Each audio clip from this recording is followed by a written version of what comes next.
Shalom Bapak Ibu Saudara dikasihi dan diberkati oleh Tuhan. Jumpa kembali dengan saya Pendeta Yusuf Panggo di dalam program kita Bijaksana bersama Kitab Amsal. Amsal yang akan kita bahas pada kesempatan ini terdapat di dalam Amsal pasal 15 ayatnya yang ke-15. Saya bacakan bagi kita. Hari orang berkesusahan buruk semuanya, tetapi orang yang gembira hatinya selalu berpesta. Orang muram harus terus berjuang dalam hidupnya, tetapi orang yang periang selalu bahagia. Apabila orang sedang murung, segala sesuatu seolah-olah serba tidak beres.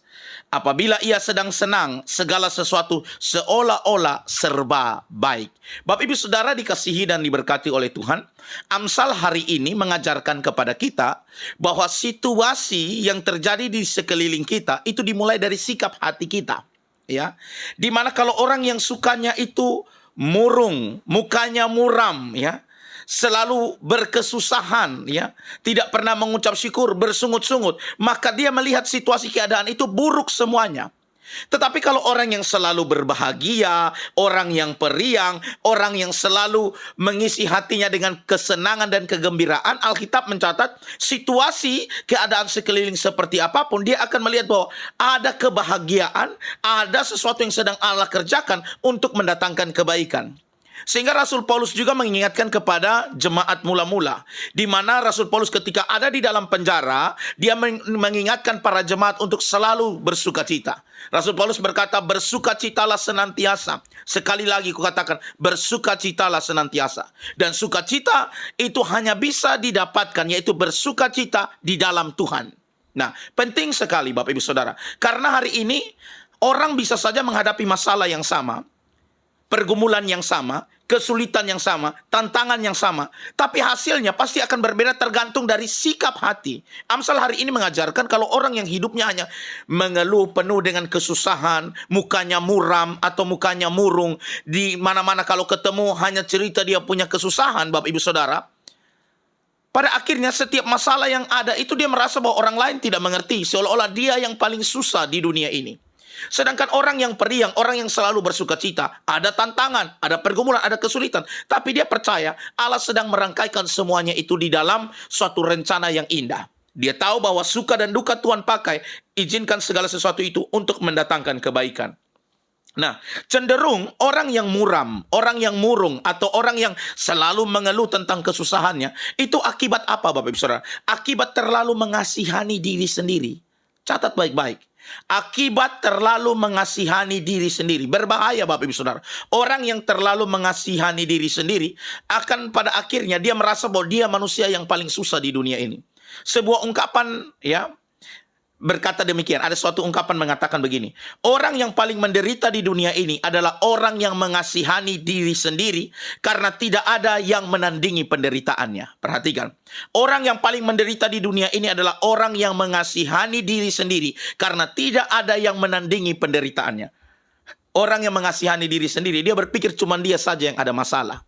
Padahal setiap kita yang ada di dunia ini tentu masing-masing kita punya masalah, tantangan dengan versi kita yang berbeda-beda.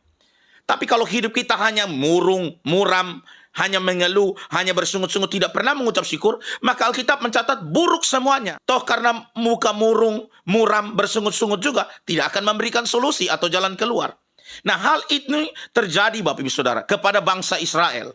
Ketika Tuhan sudah membawa mereka keluar dari tanah perbudakan, dan Tuhan membawa mereka menuju kepada tanah Kanaan. Dan dalam proses perjalanan itu di padang gurun justru mereka bersungut-sungut. Karena mereka terlalu mengasihani diri mereka sendiri. Dan pada akhirnya murka Tuhan datang. Keluaran pasal 16 ayat yang ketiga. Dan berkata mereka, kalau kami mati tadinya di tanah Mesir oleh tangan Tuhan ketika kami duduk menghadapi kuali berisi daging dan makan roti sampai kenyang. Sebab kamu membawa kami keluar ke padang gurun ini untuk membunuh seluruh jemaah ini dengan kelaparan. Bapak Ibu Saudara, bangsa Israel pada akhirnya tidak bisa mengucap syukur dan melihat betapa baiknya Tuhan dalam hidup mereka. Padahal Tuhan mengeluarkan mereka dari tanah perbudakan menjadi orang yang merdeka, orang yang diberkati, orang yang bebas. Tapi lihat, Orang yang terlalu mengasihani diri mereka sendiri, mereka tidak melihat bahwa dalam proses melewati padang gurun 40 tahun, itu ada rencana Tuhan yang indah. Tapi justru mereka bersungut-sungut dan mereka berkata bahwa, Musa, kamu membawa kami keluar ke padang gurun ini, dari Mesir ke padang gurun ini, untuk membunuh seluruh jemaah ini dengan kelaparan. Mereka lupa, ada 10 tula di Mesir. Mereka lupa bahwa Allah telah membelah lautan saat tidak ada jalan. Dan jujur Bapak Saudara, orang yang terlalu mengasihani diri sendiri, dia akan salahkan orang lain. Dan tanpa disadari atau juga mereka sadar, mereka akan menyalahkan Tuhan. Bersungut-sungut, itu sudah pasti. Maka Bapak Ibu Saudara, ini akibat buruk dari orang yang terlalu mengasihani diri sendiri. Kita belajar bersama dari Ayub. Kita tahu bahwa Ayub itu hartanya habis dalam sekejap. Dan juga anak-anaknya 10-10 mati, ya. Ketika mereka sedang berpesta di salah satu rumah saudaranya, datang angin puting beliung dan pada akhirnya, ya, rumah itu roboh dan mati ke 10 anak Ayub. Bapak Ibu Saudara, coba kita pikirkan baik-baik. Kalau kita baca kitab Ayub, maka yang mengakibatkan itu semua adalah pekerjaan iblis. Iblis yang pada akhirnya, ya, dia berkata kepada Tuhan, oh wajar Ayub itu setia. Ketika Tuhan bilang, kamu lihat hambaku Ayub yang setia. Iblis bilang, wajar dia setia. Toh Tuhan berkati dia, makanya Ayub setia. Maka Tuhan bilang, oke, silakan. Ya, engkau mencobai. Iblis dapat kesempatan mencobai Ayub. Tahap pertama yang dia lakukan, hartanya habis, seluruh ternaknya selesai, dan anak-anaknya mati. Di tengah duka cita, kemalangan yang begitu berat, yang kita tahu iblis yang bekerja. Tapi lihat di dalam ayat Ayub pasal 1 ayat 21-22. Apa yang dikatakan Ayub?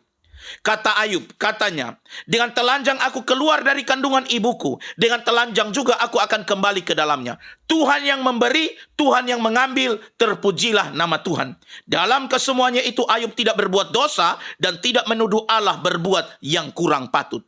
Padahal kenyataan kita tahu dalam cerita itu kan, yang mengakibatkan ternaknya, hartanya habis, anak-anaknya mati adalah pekerjaan iblis.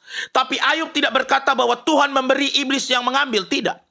Ayub berkata Tuhan memberi, Tuhan yang mengambil. Ayub tahu kemalangan, malapetaka, suka duka, ya pergumulan yang sedang Ayub hadapi ini. Dia tahu bahwa Allah sedang merangkaikan segala sesuatu yang indah. Kalau Ayub, dia adalah pribadi yang mengasihani diri sendiri, dia pasti sudah salahkan Tuhan. Tuhan, anak saya 10 kenapa mati? Tuhan, harta saya habis. Berapa banyak kita hari ini justru ketika Tuhan izinkan tantangan dalam bisnis kita, di dalam pekerjaan kita sudah salahkan Tuhan. Gimana sih Tuhan, saya sudah berdoa kok tidak ada jawaban. Gimana sih Tuhan? Dan iman Ayub ini terbukti ketika dia dicobai tahap kedua, yaitu dia mengalami nanah, borok, bau busuk, penyakit dari batok kepala sampai telapak kaki. Istri Ayub berkata kepada Ayub, masihkah engkau mau setia kepada Allah? Kutuki saja Allahmu itu, setelah itu kamu mati. Di situ Ayub berkata kepada istrinya, kamu berbicara seperti perempuan gila. Bang, masakan engkau mau yang baik saja daripada Tuhan? Ayub sampai tahap itu, dia belajar untuk tidak mengasihani dirinya. Dia melihat segala sesuatu itu dalam rangkaian rencana Tuhan. Dia memilih untuk tetap setia kepada Tuhan. Dan pada akhir cerita kehidupan Ayub, apa kita tahu? Tuhan memberkati dia 2 kali lipat. Yang Tuhan tuntut itu kesetiaan. Kalau kita terlalu mengasihani diri kita sendiri, kita akan mudah menyalahkan orang lain, menyalahkan keadaan, menyalahkan situasi, dan bahkan pada akhirnya kita menyalahkan Tuhan. Makanya firman Tuhan bilang, kalau orang yang murung, orang yang muram, orang yang bersungut-sungut, semua itu buruk bagi pandangan dia. Tetapi orang yang periang, bersuka cita, orang yang bahagia, melihat segala sesuatu dari cara pandang Tuhan, dia tahu bahwa di dalam kemalangan-kemalangan yang ada, Tuhan sedang merencanakan sesuatu yang indah. Nah, ternyata Bapak Ibu Saudara, saya ketika membuka beberapa artikel di internet, saya dapatkan bahwa ternyata ini penyakit psikologi juga. Orang yang terlalu mengasihani diri sendiri, itu bisa berdampak kepada kejiwaan kita. Ya, berarti kejiwaan kita terganggu kalau orang sampai terlalu mengasihani diri sendiri. Yang pertama, orang yang terlalu mengasihani diri sendiri, mereka akan selalu merasa kurang. Catat baik-baik. Orang yang terlalu mengasihani diri sendiri, mereka akan selalu merasa kurang. Berapapun penghasilan yang kita miliki, kita akan merasa tidak cukup. Kita tidak akan pernah merasa puas dengan apa yang sudah kita miliki. Hal ini dikatakan Salomo di dalam Pengkhotbah pasal 5 ayat yang ke-9. Siapa mencintai uang tidak akan puas dengan uang, dan siapa mencintai kekayaan tidak akan puas dengan penghasilannya. Ini pun sia-sia. Jadi orang yang terlalu mengasihani diri sendiri, dia tidak akan pernah bersyukur, sudah pasti, karena dia selalu merasa kurang dalam hidupnya. Dia tidak puas dengan apa yang dia miliki. Yang kedua, dampak yang berikut, orang yang terlalu mengasihani diri sendiri, yaitu munculnya selain dia merasa ada yang kurang, yang kedua yaitu perasaan iri pada orang lain akan semakin menumpuk. Nah, ini bahaya Bapak Ibu Saudara. Orang yang terlalu mengasihani diri sendiri, dia akan mudah sekali iri dengan keberhasilan temannya, rekannya. Nah, iri hati ini sesuatu yang buruk, tidak baik. Perasaan iri pada orang lain akan semakin menumpuk. Orang yang mengasihani diri pasti akan berakhir pada kebiasaan buruk, yaitu membandingkan dirinya dengan orang lain. Hidup suka baku banding. Padahal sebenarnya siapa yang suruh hidup kita saling membandingkan? Toh ketika Tuhan menciptakan kita berbeda-beda. Tuhan tidak pernah menciptakan kita sama. Dalam Yakobus 3 ayat 16 berkata, sebab di mana ada iri hati dan mementingkan diri sendiri, di situ ada kekacauan dengan segala macam perbuatan jahat. Jadi kalau orang yang terlalu mengasihani dirinya sendiri, pertama selalu mengeluh karena dia merasa kurang. Yang kedua, perasaan iri itu akan muncul karena dia selalu membandingkan dirinya dengan orang lain. Padahal ketika Tuhan menciptakan kita, Tuhan tidak pernah membanding-bandingkan. Dan kalau orang sudah dikuasai rasa iri hati, Alkitab mencatat segala macam kekacauan dan perbuatan jahat, kalau dia ada, maka kacau di situ. Karena apa? Orang ini terlalu mementingkan dirinya sendiri.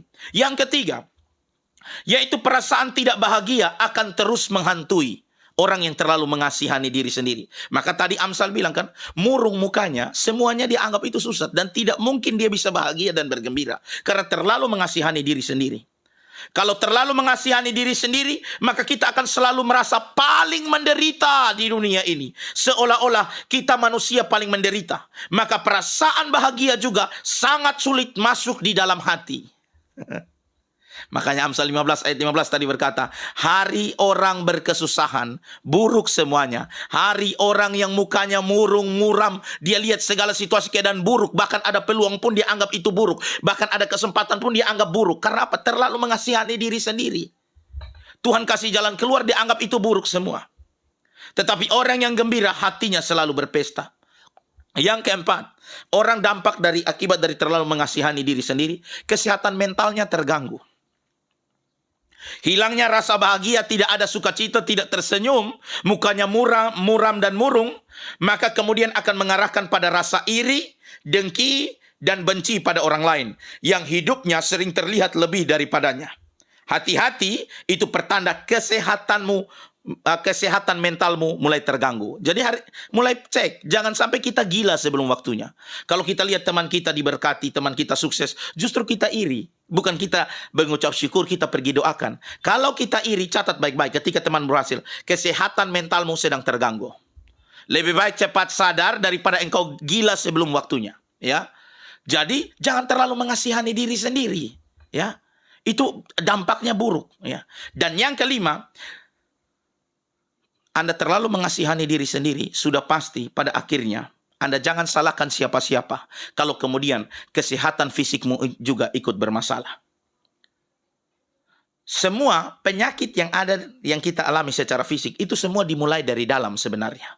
Ketika jiwamu sudah mulai lelah dan penuh tekanan, serta jauh dari kebahagiaan, bukan tidak mungkin penyakit fisik mulai menggerogoti. Bahayanya, seringkali kita tidak menyadari bahwa penyakit fisik kita ini berawal dari pikiran atau batin kita sendiri. Makanya di dalam Amsal pasal 17 ayat 22 berkata, hati yang gembira adalah obat yang manjur, tetapi semangat yang patah mengeringkan tulang. Amsal 15 ayat 13, hati yang gembira membuat muka berseri-seri, tetapi kepedihan hati mematahkan semangat. Jadi kalau kita pada akhirnya sudah tidak punya semangat, muka muram, ya, kita hanya tahu, ya, penuh dengan kesusahan, maka buruk semua yang kita lihat. Apalagi kita dikuasai dengan rasa iri, dengki, karena akibat suka membandingkan. Amsal 12 ayat 25 berkata, kekhawatiran dalam hati membungkukkan orang, tetapi perkataan yang baik menggembirakan dia. Maka jujur, orang ngomong yang baik juga karena sudah cemas, khawatir, iri, dengki, yang ada kita hanya tertunduk, membungkuk saja. Seperti orang berjalan tidak ada pengharapan. Orang tegur sapa kita pun kita tidak jawab. Karena beratnya beban hidup. Nah, itu akibat apa? Terlalu mengasihani diri sendiri. Mari Bapak Ibu Saudara, kita melihat bahwa apapun yang terjadi dalam hidup kita, dalam sebuah rangkaian dan rencana Tuhan, yang pastinya semua itu mendatangkan kebaikan. Belajar dari Ayub. Hartanya habis, anak-anaknya mati, bahkan fisiknya mengalami luka bernanah, bau busuk dari batok kepala sampai telapak kaki. Kita tahu itu pekerjaan iblis. Tapi Ayub justru berkata, Tuhan yang memberi, Tuhan yang mengambil, terpujilah nama Tuhan.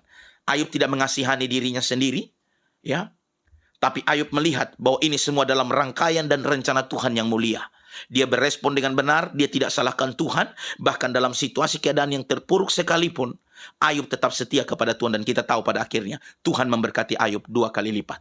Mari Bapak Ibu Saudara, kita menjadi pribadi yang bijaksana di dalam kehidupan kita, ya, melihat segala sesuatu kehidupan kita dalam rangkaian rencana agung Tuhan.